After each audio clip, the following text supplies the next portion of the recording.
بالله من الشيطان الرجيم بسم الله الرحمن الرحيم نحمده ونصلي ونسلم على رسوله الكريم أما بعد. Bacaan seterusnya daripada kitab Al-Hadis Al-Muntakhabah, hadis yang 121, masih lagi dalam bab ini beriman kepada perkara gaib.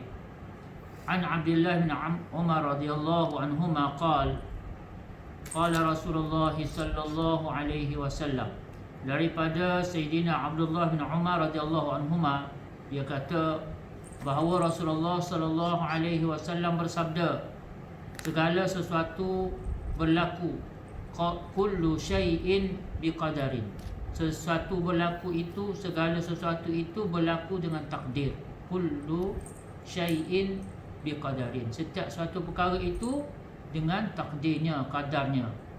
Hatta al-ajzi wal kayyis, dengan takdir Allah, hatta maknanya hingga kan berkenaan kebodohan dan kecerdikan seseorang manusia.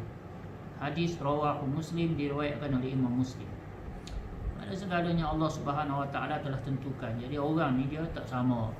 Hatta yang tu bijak, yang ni kurang bijak, yang tu sebagainya, itu semua adalah dalam ketentuan Allah Subhanahu wa taala.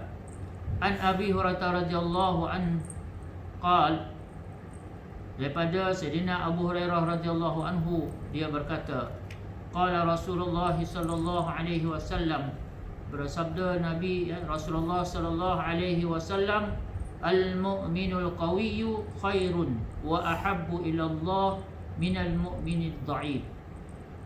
Seorang mukmin yang kuat itu lebih baik dan lebih dicintai Allah Subhanahu Wa Taala, dikasihi oleh Allah Subhanahu Wa Taala, berbanding daripada seorang mukmin yang lemah. Wa fi kulli khairin, wa fi kullin khairun, dan pada setiap orang mukmin itu ada kebaikan. Sama ada dia orang mukmin yang kuat, yang lemah, yang kaya, yang miskin, yang apa pun keadaan, wa fi kullin khairun, maknanya orang mukmin ni, pada setiap orang mukmin itu pasti ada kebaikan dia. Ihris ala ma yanfa'uka wasta'in billah wala ta'jiz. Hendaklah kamu mempunyai sifat haloba, mana bersungguh-sungguh untuk mendapatkan apa-apa yang bermanfaat untuk kamu, dan mohonlah bantuan Allah untuk itu, dan jangan kamu merasa lemah. Jadi ini satu prinsip. Pertama, segala kebaikan, segala manfaat ni kita kena bersungguh-sungguh. Dalam masa yang sama, kita kena bersungguh-sungguh berusaha, berikhtiar, merancang, melakukan. Tapi ista'in billah, kata Nabi SAW, minta tolong dengan Allah. Walaupun kita buat perancangan yang terbaik, kita tetap minta dengan Allah Subhanahu Wa Taala. Kita tetap merasa tanpa bantuan Allah tak akan ada apa-apa. Maka wala ta'jiz, dan jangan kamu merasa lemah untuk mendapatkan kebaikan itu. Ini satu prinsip.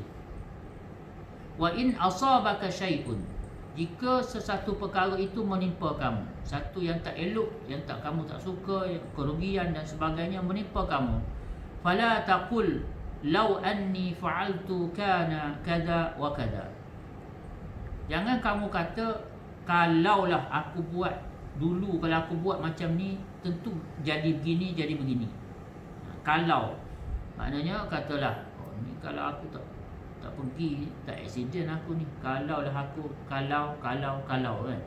Law anni fa'altu kana kada wa kada. Kalau aku tak buatlah macam ni, kalaulah aku buat macam ni, maka akan jadi macam ni. Walakin kul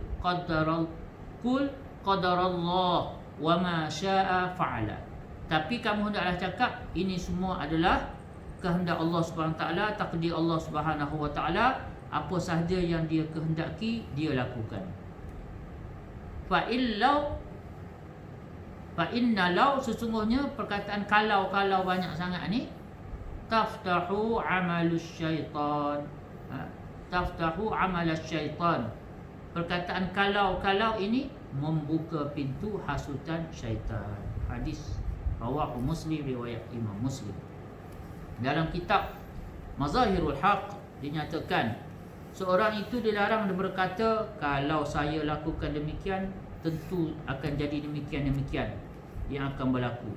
Dalam kenyataan-kenyataan yang menggambarkan pertentangan dengan takdir Allah dan ada pergantungan penuh kepada perancangan sendiri, serta ada kepercayaan bahawa takdir sebenarnya tidak ada.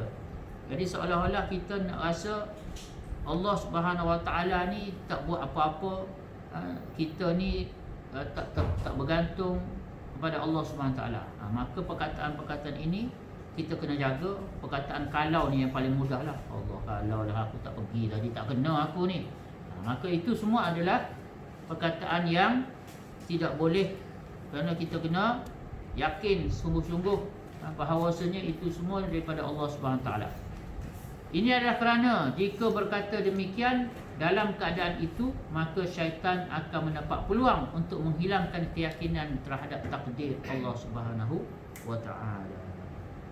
Jadi inilah Nabi SAW ajar kita untuk jaga percakapan kita, supaya percakapan kita bukan percakapan yang berlawanan, bertentangan dengan akidah kita, dengan keyakinan kita pada Allah Subhanahu Wa Taala. Semoga Allah Ta'ala beri taufik untuk kita faham perkara ini, kita amalkan dalam kehidupan kita, kita jadikan pedoman untuk kehidupan kita, sehingga kita dapat sampaikan pada saudara-saudara kita hari ini, insya-Allah. A'udzubillahi minasyaitonirrajim. Bismillahirrahmanirrahim. Alhamdulillahirabbil alamin. Allahumma shalli ala sayyidina Muhammadin wa ala alihi wa sahbihi ajma'in. Rabbana ighfir lana dhunubana wa liwalidina warhamhum kama rabbawna shighara. Allahumma ya arhamar rahimin. Engkau lah Maha Rahman dan Engkau lah Maha Rahim. Engkau lah yang Maha mendengar segala apa yang diminta oleh hamba-hamba-Mu, ya Allah. Sesungguhnya Engkau lah yang mampu dan Maha mampu untuk menunaikan segala hajat hamba-hamba-Mu, ya Allah. Wahai Allah, kami mohon padamu pada pagi ini, ya Allah, kesempurnaan iman kami, ya Allah. Kau jagalah iman kami, ya Allah. Jagalah pertuturan kami, percakapan kami, ya Allah, pemikiran kami, ya Allah, supaya segala pemikiran, pertuturan, percakapan kami adalah percakapan yang tidak bertentangan dengan keimanan kami, keyakinan kami padamu, ya Allah, kepada kesempurnaan takdir-Mu, ya Allah. Berilah kami sifat redha dengan apa sahaja yang Kau putuskan, ya Allah. Wahai Allah, bantulah kami untuk kami jalani kehidupan ini, ya Allah, dengan penuh ketaatan padamu, ya Allah, yakin padamu, ya Allah, bergantung, berhajat, bersandar hanya padamu, ya Allah. Kami hanya memohon meminta pertolongan daripada-Mu, ya Allah. Wahai Allah, ya Tuhan kami, jagalah pertuturan kami, supaya pertuturan kami ini bukan sahaja tidak bertentangan, bahkan sentiasa meneguhkan kami, keyakinan kami padamu, ya Allah. Masukkanlah kebesaran-Mu dalam hati kami, ya Allah, keyakinan kami yang sempurna padamu, ya Allah. Tidak ada satu perkara yang terjadi melainkan izin-Mu, ya Allah. Tidak ada satu perkara pun yang boleh terjadi tanpa izin-Mu, ya Allah. Tidak ada manfaat yang akan sampai pada kami melainkan apa yang Kau hendak sampaikan. Tidak ada mudarat yang akan sampai pada kami melainkan apa yang Kau telah tetapkan. Wahai Allah, bantulah kami, ya Allah, supaya dengan kesempurnaan iman ini, ya Allah, kami dapat kekuatan untuk taat perintah-Mu, ya Allah. Untuk kami taat perintah-Mu, ya Allah, menunaikan apa yang Kau perintahkan sebagaimana Nabi Muhammad sallallahu alaihi wasallam telah tunjukkan pada kami. Rabbana taqabbal minna innaka antas samiul alim. Tub 'alaina innaka antat tawwabur rahim. Rabbana atina fid dunya hasanah fil akhirati hasanatan wa qina adzabannar. Sallallahu ala sayyidina Muhammadin wa ala alihi wa sahbihi wasallam. Subhana rabbika rabbil izzati amma yasifun. Salamun 'alal mursalin walhamdulillah.